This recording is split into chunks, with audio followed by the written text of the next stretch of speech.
This content is AI generated for informational purposes only and should not be directly used for clinical decision-making.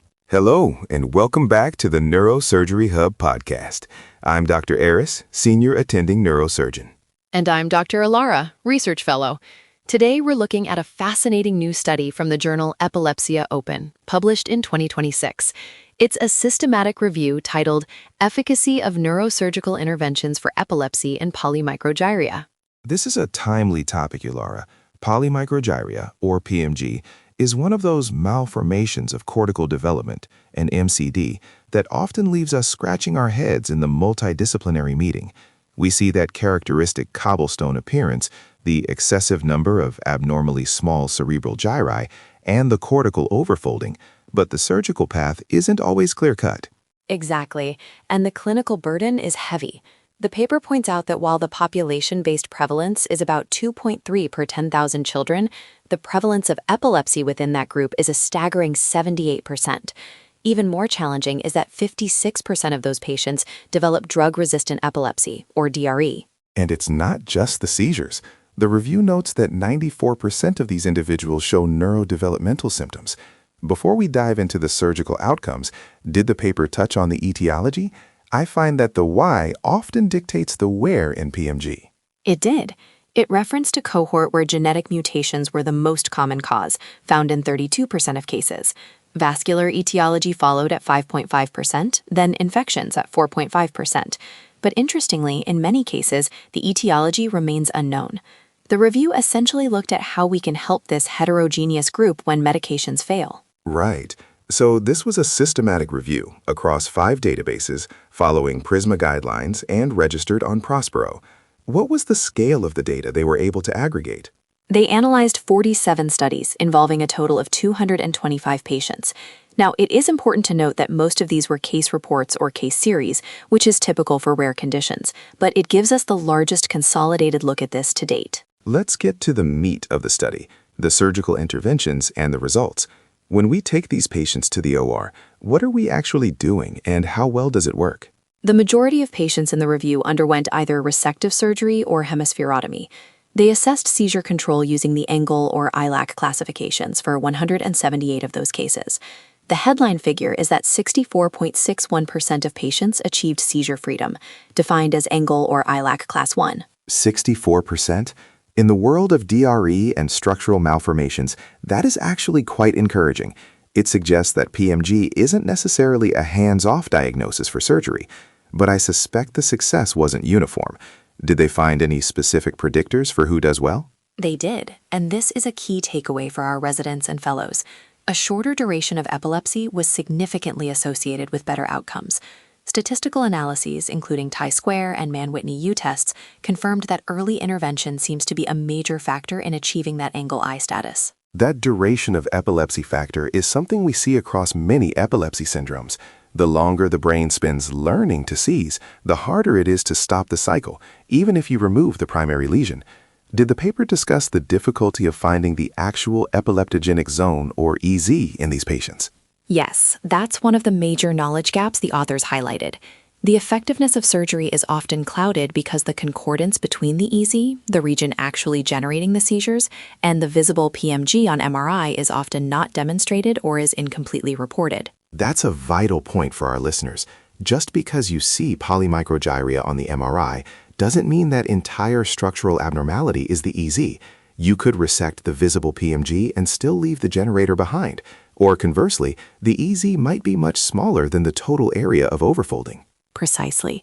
The review mentions the necessity of advanced neuroimaging, MRI, DTI, fMRI, PET, and SPECT, alongside EEG and stereoelectroencephalography, or SEEG. They emphasize that mapping the patient's eloquent brain areas and cognitive functions is pivotal for surgical decision-making.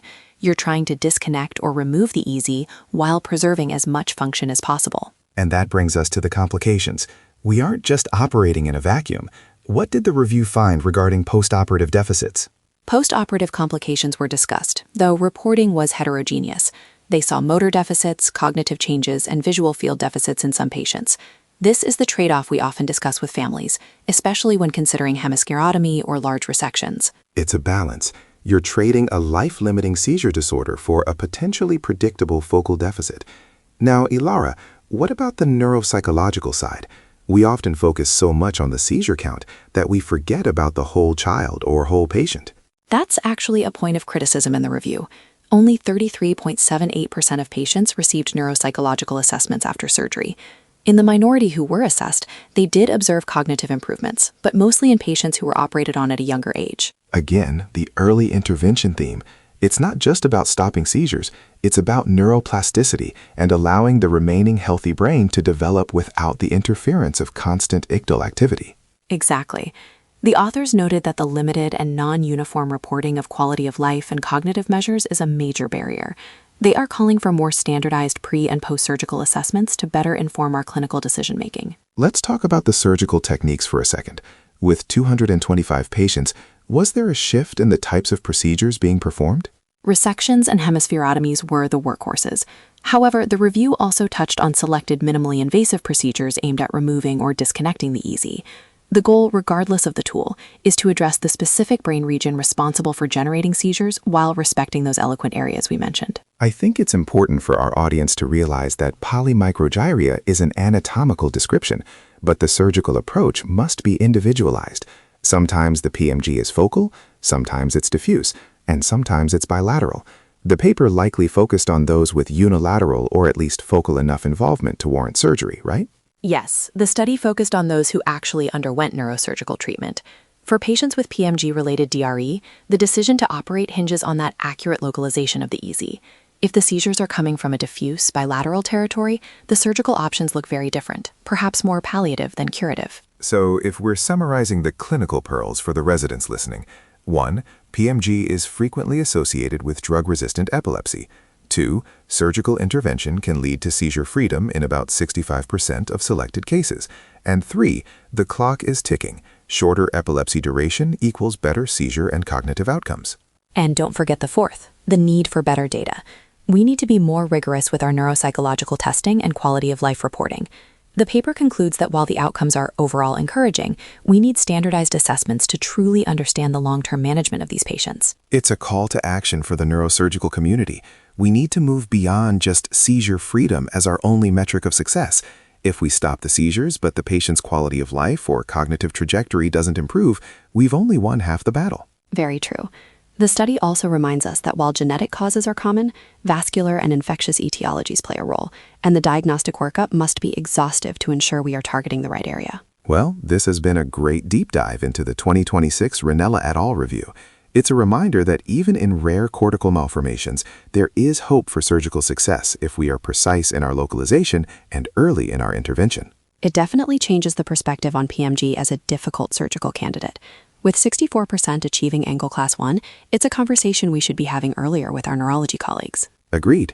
Thank you, Dr. Ilara, for bringing this study to the table. My pleasure. And thank you to our listeners. Keep your incisions clean and your SEEG leads precise. We'll see you next time on the Neurosurgery Hub podcast.